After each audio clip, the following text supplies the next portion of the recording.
Does it say it on my side that we're recording? Oh, I got it. You got it? Okay. Okay, we got it. So for everybody out there watching, I'm Mike London, and it's nice to be here. I'm visiting with artists who work and live in the Miami Valley. CultureWorks supports many artists and arts organization, and this series of interviews is an opportunity for us to get to know some of you.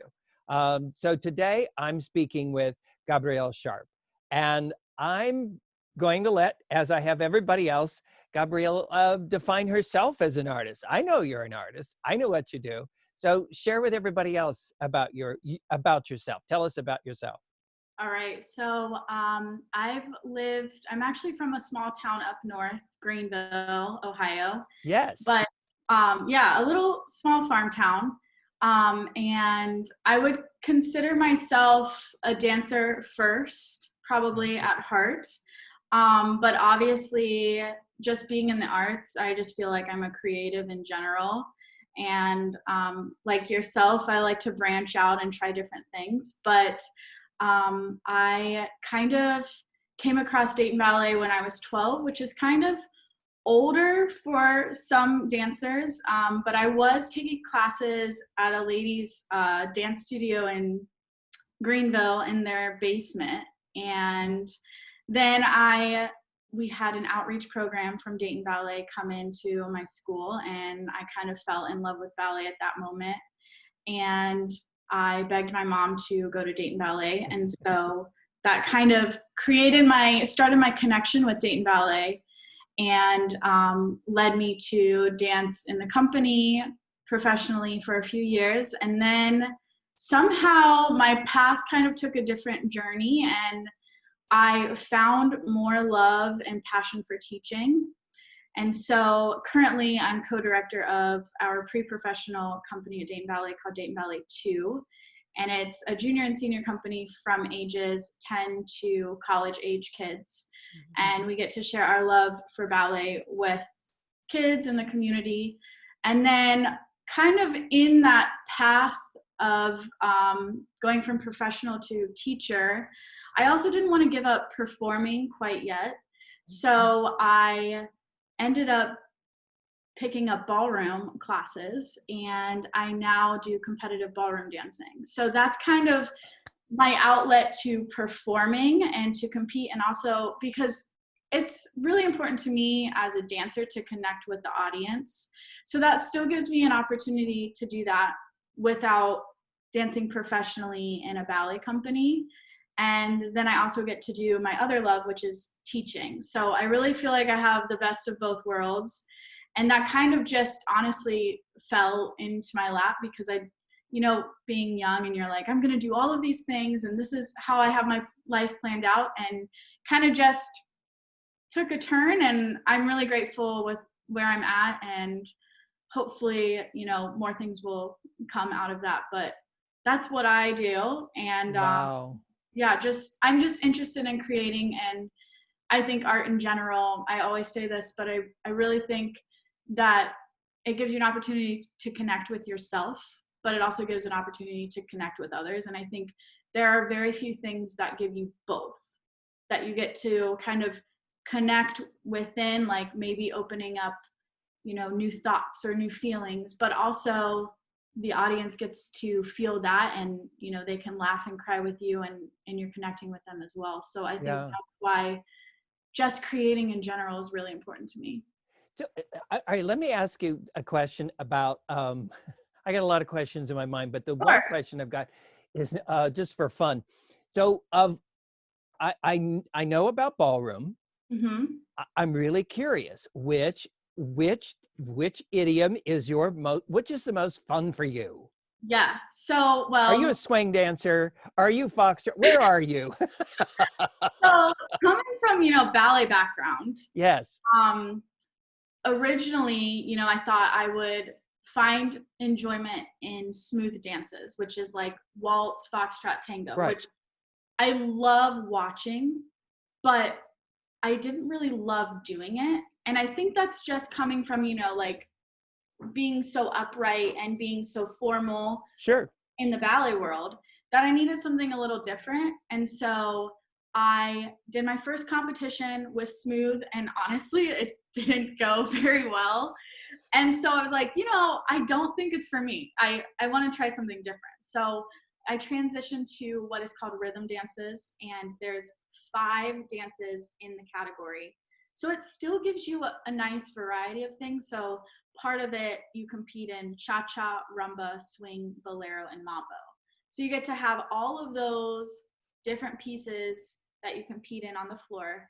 And that was, once I did that, I was like, oh my gosh, this is so different, but it feels so good to just move like that. And I had stuck with that ever since. So it's been about 8 years since I did my first ballroom competition, and I'm still continuing. Obviously not right now because of our situation. You're on hold. We're on hold, but hopefully that will end soon. Yeah. But yeah, I kind of was like, I don't know, I want something different. I want different movement. And I think, I teach my students that it's so important to be well-rounded as a dancer. And so that kind of gave me that different movement, that different feeling. And I really enjoy it. That's great. So of those 5, I'm just curious, do you have a favorite? Is it the rumba? Is it swing? What is it? I would say I started enjoying cha-cha more. Yeah? But now I feel like cha-cha is up there, but I'm really enjoying swing right now because I just feel like the energy of it is just like, it's so upbeat, it's so good, it gets me going. And I think also people feel, that same way. Just listening to swing music is like, you can't sit still. So it's just fun. Yeah. So I'm in the realm of swing right now, but that will probably change. Yeah. When you were first dancing professionally, do you remember what the biggest challenge was for you? Yeah. So I grew up in junior company and senior company, which now I co-direct. When I was 17, Dermot Burke, Yes. Karen's husband, who now runs the company, they invited me to join the company at 17. And, that was kind of rare. And I was still like adjusting to like becoming a young adult. And so coming from being like a student in the school and then being with, real ballerinas, and you're there for 8 hours a day, it was a lot. And I think the biggest challenge for me was I didn't trust myself. I didn't feel like I kind of felt like I was just in this place and I was like, I don't know what I'm doing. I love dancing, but am I cut out for it? And it's those, those little small moments in your mind where you're kind of like self-doubt. And there's so much, especially like in art, but even in the world, it's that compare and contrast game that you play. You think you're playing with others, but you really are playing with yourself. And I kind of just felt like the joy of dancing kind of left me after dancing for a few seasons with them. And I was like, I don't know even if I want to be in the dance profession anyway. Sure. And it was so exciting at first. I was like, this is so cool. Like, I get to be a real ballerina and I've been training for this and this is what I want. And then when you have, I think everyone always says you have to have thick skin, and it is so true because, I don't even think it's about others. I think it's just you play that mind game with yourself. And if you don't come in feeling like I'm ready to own this, I think it can just take a turn for the worse. And I think that's honestly how, ballroom gave me that confidence that I think I was kind of missing, because it wasn't a competition with others, for me at least. It was like I'm going to come out on the floor and I just want to have fun. And I just want to show people that I enjoy dancing. And that kind of reconnected me back into dance. And that's kind of what I try to give my students now that I get to be back in, my home, away from home, if you will, that, it's beyond just being a dancer for me. I think actually Dermot Burke had told me this, that when you take ballet or when you take dance, it's not about becoming a dancer, it's about just becoming a good citizen. And I really, after I went back and kind of sorted through those emotions, that was the root for me that made me want to stay in dance, because I was like, this has totally changed my life. Whether I want to be in dance or not, I think it has helped me just become a better person in general. Yeah. When you think about the students Mm-hmm. that you have, Mm-hmm. first of all, what age levels are you teaching?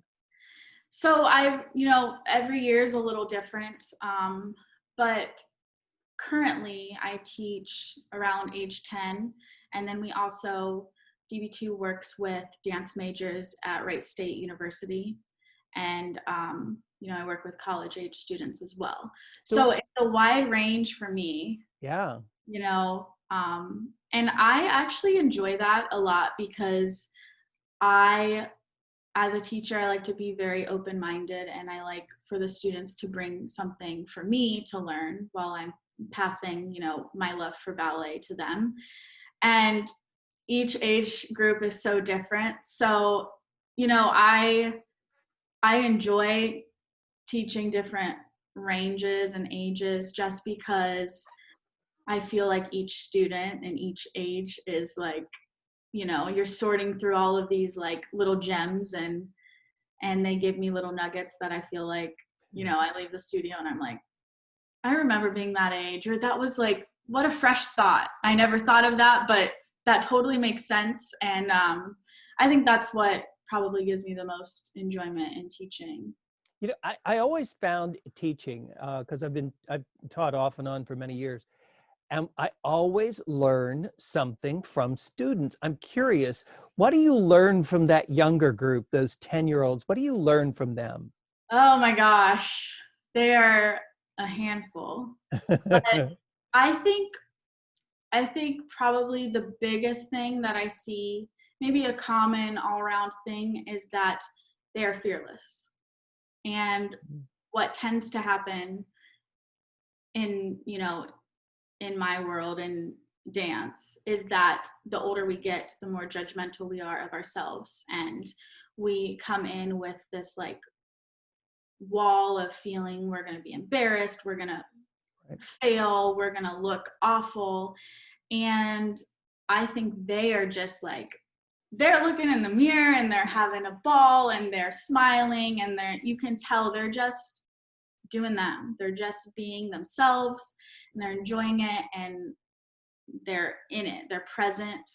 And the older you get, and this is probably for everyone, the older you get, the more you're picking apart things, and we're not so present anymore because we're stuck in our heads. And I think that is probably the biggest lesson that they have to offer. And I think, even in the times, and I had said this, I've been teaching a few virtual classes online and on my Instagram and whatnot. And I had said, this is a perfect opportunity where you're at home and you're in your safe space, and you don't have any embarrassment. So like, feel that feeling the next time, you're in class or wherever you are, and just let it go, because, beautiful things can happen when that is kind of like off of your shoulders.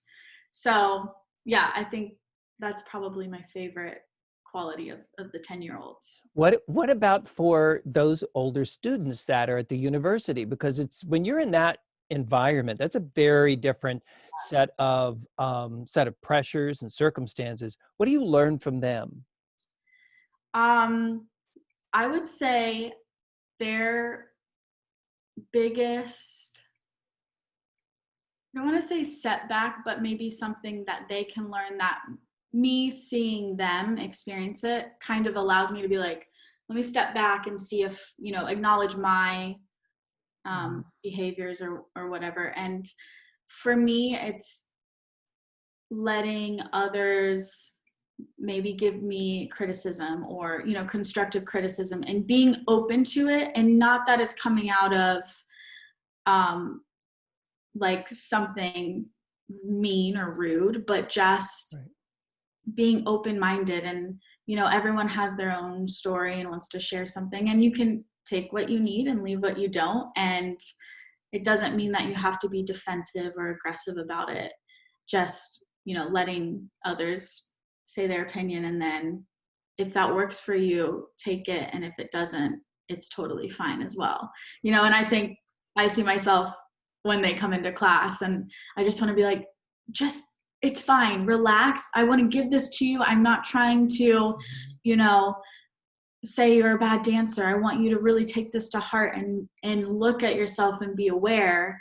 And then there are moments where I'm like, okay, yeah, I probably need to do the same thing. And I think that's, part of teaching is acknowledging that sometimes when you're teaching, you maybe need to look at yourself as well. So I think that's also something that's beautiful about teaching. As a, when you're in an art form, especially dance, you become so body conscious, because your body is your tool. It's everything. It's not just your mind, it's everything. It's your hand, your finger, every single thing you do. And it's interesting, over the years, dancers especially, have told me that sometimes, and I know this is personal with each person, I'm curious about you, that when they go to the theater or they go to a performance, that sometimes they say, I feel it's difficult to be an audience. I don't always know how to be an audience, because people around me are just like really enjoying something in a way that I envy. I've heard this conversation before, because I'm up there, technically looking at that foot or looking at this, whatever, and I want to let go. And are you able to be an audience, or are you one of those, what I call professional audience? Because I've been in this situation before. It's challenging. I'm curious for you. What's the experience like? It's so challenging.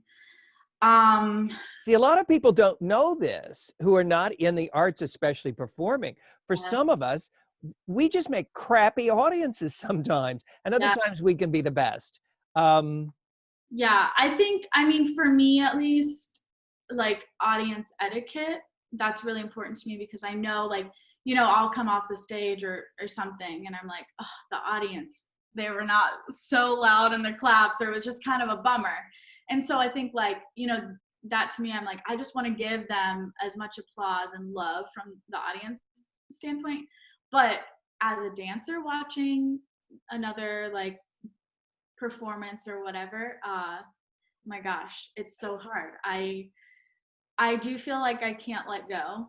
And not that I'm like judging the person and picking apart the person, but it's like, I'm thinking like, oh, beautiful arabesque, or like, did she really just do those turns? Whoa, like that's amazing. Like, instead of just, people are always saying it must be so freeing to dance. And as much as I want to say, yes, it is, I don't necessarily feel that way. There are moments when it does feel freeing, when everything comes together. But, when I'm sitting in the audience, I wish I could just be like, oh, that's just beautiful. Instead, I'm thinking of the music, I'm thinking of the choreographer, and I'm like, how did this person come up with this? I want to know what's in their mind, or the set is awesome. So yeah, I think that's a struggle for me. I wish that I could be better about that, and that's something I should work on. But so let me ask you this. So because I know that is the case with so many artists, especially performing artists, but I also know there's something else. And that is that there are other art forms that we can be an audience member for, and we don't have any of that in the way. And it's where we see the complete picture and the full line of something or what. I'm curious for you, because you're in the same situation that many of the rest of us is. You know, we're like, it's hard to be, but I can be an incredible audience for some other discipline other than my own. How about you? What's that other artistic discipline that just, oh, it feels free, like you're saying, and you don't get caught up in any of that? Oh my gosh. I mean, the stuff that just makes you go, oh, that's fun. I love it. Whether it's I mean, I think streaming shows on Netflix or whatever. well, I think I enjoy watching musicals and I enjoy listening to people sing. You know, I wish I could say that I am a singer or that I have some sort of singing background, because I think that's amazing. And I guess that's probably my thing is singing, because I will always be like, that must be so good to just sing like that. And that's probably how people feel about dance, is that it must feel so good to dance like that. Yeah. And I can't imagine singing like that because I don't have the ability. And so it would probably be singing. I mean, I enjoy listening to music as well, but I also used to play the violin. So that comes into play a little bit how I feel about dance. So probably singing, and just, I think musical theater is fun to watch. And I feel like I can kind of let go in that sense and enjoy it and be a real audience. What about what's here in town? You know, we have so much going on. What do you see that you enjoy here? Well, you know, I was listening to Andy Snow's interview, and he was saying that Dayton is the perfect city because it's kind of big, but it's also homey, and there's, you know, so many people here that feel like you can make a difference, and there's so many artists. And I totally agree with that, because really Dayton has a lot to offer. There's so many artists. We have two, you know, we have the Victoria Theater and we have the Schuster, and I don't know. I think I enjoy the Loft Theater. I enjoy DCDC, seeing them, because it's still dance, but it's, you know, it's different than what I do. And I think I can connect a little bit more to that art form because it is dance, but it also opens up my mind since it's a little different. But I think the Loft Theater has amazing artists and actors and actresses there. And I really just enjoy painting and art and, you know, visiting local galleries. I think that's amazing too. And there's so many artists in Dayton. I just really like seeing all of it. I think, you know, if we could all collaborate on something, like, how cool would that be? Yeah, really. Have you ever thought about living somewhere else, or does this just really feel comfortable? You know, when I was younger, I did. Yeah. And I think because going from Greenville to Dayton, which, you know, in Greenville, people think Dayton is huge. So it's like you're in the big city, and, you know, at first I did, and I felt like that. And then when you're like 19, you're like, I want to get out there and get bigger. And I don't feel like that the older I've gotten. I do enjoy it, and I don't think I would move anywhere else, honestly. I enjoy traveling, but this feels like my home, and I feel good here, and I feel like it's comfortable, but also pushes you out of your comfort zone, which I feel like is important as well, to not get so comfortable that you feel like you don't need to keep growing and changing. But I think Dayton has that ability to keep pushing people and artists to grow. And I mean, Dayton, the city, is growing and challenging itself. So I think that carries into the people in the community as well. Sure. What what what do you see that's out there that just really inspires you? Um, Um, I mean, I like to see other artists doing their art, and it's at first, I think with this whole stay at home thing, it was a little challenging because you felt like you couldn't do your art. And actually, I kind of feel like I've connected with myself more, but also I feel like connecting with artists more because everyone's sharing everything and they're being so supportive. Yeah. And like in a weird way, it has opened up more opportunity for artists because they're sharing everything and you get to see it. So I think just being inspired by that is really important. Also, working with DB2, we created an outreach program to visit communities all over the Dayton area, and just visiting with children all over, like that is one of the most rewarding experiences, just because I felt that way when I had them come into my school, and being able to give that back and just see them dance with our young dancers and, learn some ballet stuff, but also just be in a room full of inspiration and hard work. That's just something that continues to push me too as an artist. so with those young dancers, especially that you see when you're doing that outreach, if a dancer comes to you, what's the advice that you give to them? Because now you're the professional. And yeah, If what do you tell them if they say, I want to dance?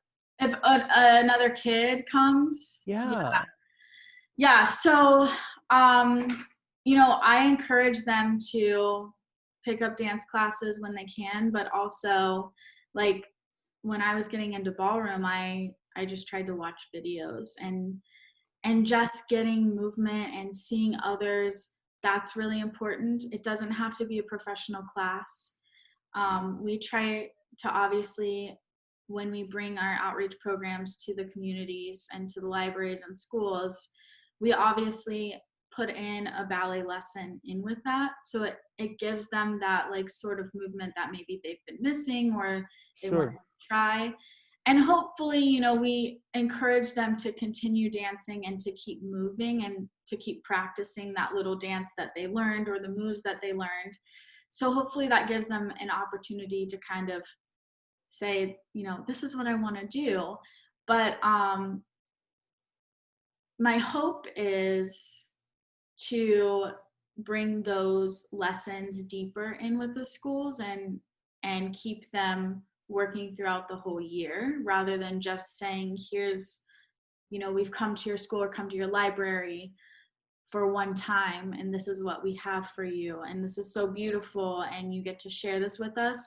But it would be nice to have those lessons there maybe for a period of time, so that they really get kind of a real experience of being in our studio or dancing with others. And because our dancers are young too, I think it allows them to connect with them as well. It's a gift both ways. So if young dancers, they're going to be coming to of course, Dayton Ballet mm-hmm. and the schools there, which are in that complex at the Victoria. What about you have your other life, if you will, in ballroom? So if somebody's watching this and goes, that sounds like fun, I want to learn how to cha-cha or swing or whatever it happens to be, where do I go? Where does somebody go? Well, I mean, there are a lot of ballroom studios around Dayton. Are there? There's a handful of them. Yeah.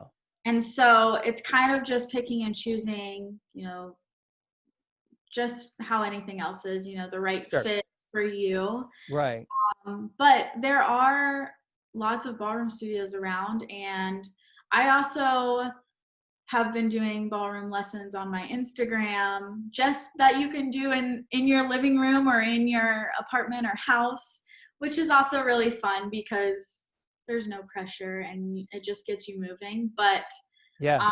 my initial thing was I just actually Googled a ballroom studio, and I went in saying I'd be willing to teach adult ballet classes if I could just jump into a few ballroom classes. And then that kind of fell into competing and meeting my ballroom partner. And yeah, I think just if you Google, you'll find some studios Google it. You'll find it, right? around town. Yeah, but I'm unfortunately in this, the state that we're in. I don't Yeah. know how So, many lessons are going on, but yeah. virtual lessons are great as well. Yeah. Well, and we'll be out of this. It's just a question of time. Exactly. Yeah, Yeah. I think ballroom is a great start for anyone who wants to maybe get into dance, because I think it's very friendly for non-dancers. Mhm. Ballet is a little like, it's very structured. So if you're like, I just want to move, I just want to have some fun, ballroom is a great place. And you can use that anywhere, at a party, at a wedding, in your house. It's literally just great for everything. Yeah. This has been so much fun. Gabrielle, thank you so much. Yes, thank you. I've had a great time. Yeah, no, I really appreciate it. For everybody watching, Gabrielle's one of the artists that lives and works here in the community. And again, if you want to know anything about Culture Works, go to the website cultureworks.org. You can learn about all the organizations, the Dayton Ballet included, that work with Culture Works, that there's the possibility for you, when you're a sponsor, that the support you're giving is going to go to the Dayton Ballet Company, as well as to many other individual artists like Gabrielle. So we hope you've gotten a chance to meet some new artists, a new artist today. If you want to know more about Culture Works, if you want to join and support, the website is cultureworks.org. Go there, you'll learn about the passport program and everything else. The next time, hopefully, we won't have to do this over the situation, over Zoom. I love Zoom. But yeah, next time we meet, hopefully it can be, and then you can show me some new swing steps, okay? I'm excited for it. That sounds like fun. Gabrielle, thank you so much. Thank you. All right, take care. Bye.